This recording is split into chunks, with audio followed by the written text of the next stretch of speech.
Do you want to have a big part of a small pie or a small part of a big pie? This is a very common phrase in the world of building businesses, the world of investors, the world of startups, the world of founders. It is a question that I am curious about. Do you want to own a business that is huge and have your ownership diluted and get smaller and smaller, but the value go up and up and up? Or do you want to own almost 100% of a relatively smaller business? This is the first video in a series that I'm calling Busting Business Lies. The truth behind a lot of the bullshit. I'm going to be talking about one specific lie in every video that I've experienced, that I've used, that I've told, and that I want to bust. Because we all think that it's easy to build businesses, and we trick each other as entrepreneurs into doing these things that we think is right, but often aren't.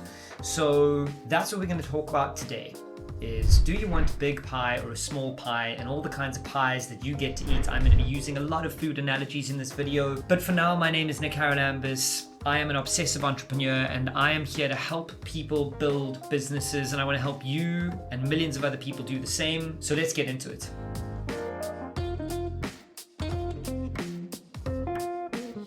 So my very first experience of this phrase was an interesting one. I had raised some money, I had investors, I was building a tech company, and we were scaling. And the justification for scaling is really simple. The justification is I have got to make the pie bigger because now there are more people eating the pie. Investors, founders, employees with their staff equity schemes. There's just a lot of people trying to get at this pie, and the value of this pie and all the things that go into this pie become more complex. So you start saying things as a founder like, if we just get 3% of a $1 billion industry, then we will be wealthy and everyone will make their money back. If I can just, give this person a little bit more, they'll add to the size of the pie. And then investors start saying things like, don't be so precious with your equity. You want to have a big pie and have a smaller part of that pie. And here's some math, right? If you start off and your business is valued at $1 million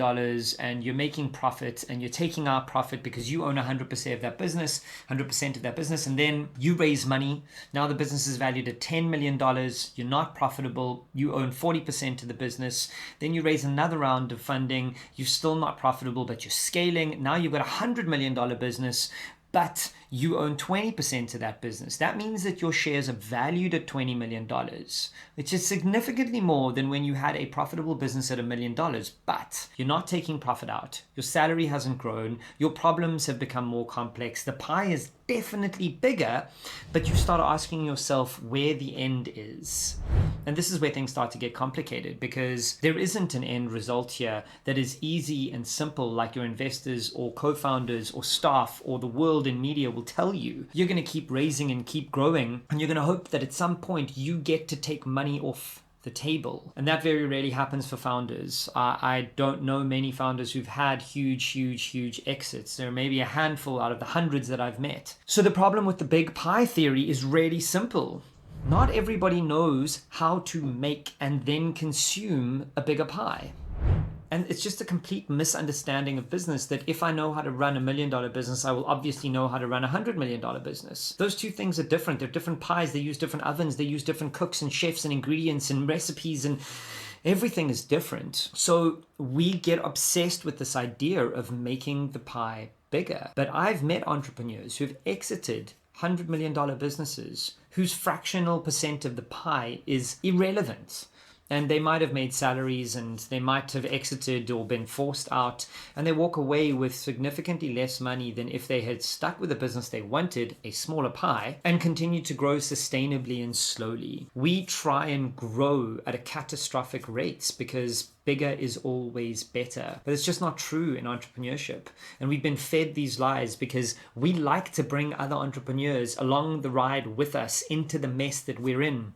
Misery loves company, and we like to surround ourselves with people who are walking towards the same brand of misery that we're in. And don't get me wrong, some businesses should be billion-dollar businesses. Some entrepreneurs are made for that, and they've worked it out, and they know how to get this recipe at the perfect temperature and then produce it and let everybody get wealthy. But that's not most entrepreneurs. Most entrepreneurs should forget about this food analogy. Most business builders should stick with the business size that they have and just figure out ways to introduce new products to new customers and have a little bit more profit than they did last year and scale in a sustainable way. Your growth doesn't have to be 100% year on year every year for the rest of life, because that's not sustainable. And it is for some people in some businesses, but I wonder if the entrepreneurs who are building the businesses that are $1 billion are happy or content or know what the fuck they're doing half the time. I just wonder if, for our purposes, the average person, the every builder, if just sticking with an average size pie is good enough. I personally would much rather own 100% of $1 million or a $5 million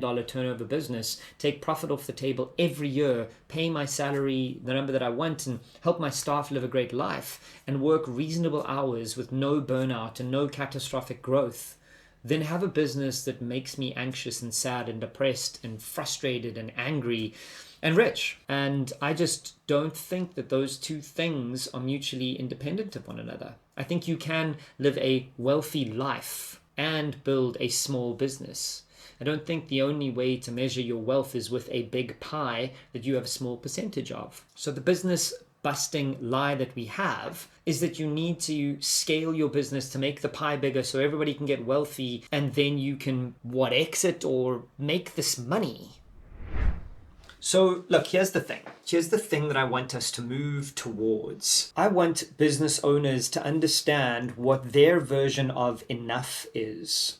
Have you thought about what is enough for you? Do you know what success looks like? Do you understand what enough hours is in your week? Or is it 80? Or is it 40 hours? Have you thought about how much you really want to work? Not how much you have to work to build this big pie, but how much you want to work. Have you thought about what kind of size business you're happy with? Is it $1 million? Is it 5? Is it 10? Is it 100? None of them are problematic, as long as you know why you're moving towards the one you're moving towards, and as long as you understand that profitable businesses are often more fun to be in than big, not profitable businesses that are growing because they need to have a bigger pie. You've got to choose the version of the business that you want. You have to choose the version of scaling that you are happy with and can cope with, because it's not all the same for everybody. Some people want to scale organizations up to 10,000 employees. I don't. I want to have a business that is enough. Enough to keep me busy, enough to keep me engaged, enough to keep me happy, enough to pay everybody that works with me, enough that they don't have to worry about money, enough so that I can go on holiday when I want to and work when I want to and watch a movie in the middle of the day. That's enough for me. That means a reasonable sized pie that I can cope with, not a pie that is defined by other people's versions of how big and how sweet and how tasty. So figure out what kind of pie you're making. Is it savory? Is it sweet? Is it big? Is it small? Just figure it out. And then build that. Don't build somebody else's version of your pie and the size of a pie that you don't want. You don't need to have a big pie just because somebody else tells you that that's how you need to cut it up. Just make sure that the kind of pie you're eating is the one that you like. And then you'll be happy either way, whether it's big or small. As always, it's up to you to do the work. I'm working really hard at building a community of business builders at slowhustle.org. There are workshops for you. There is an online course you can take. There's a community of builders just like you waiting to help you through your business.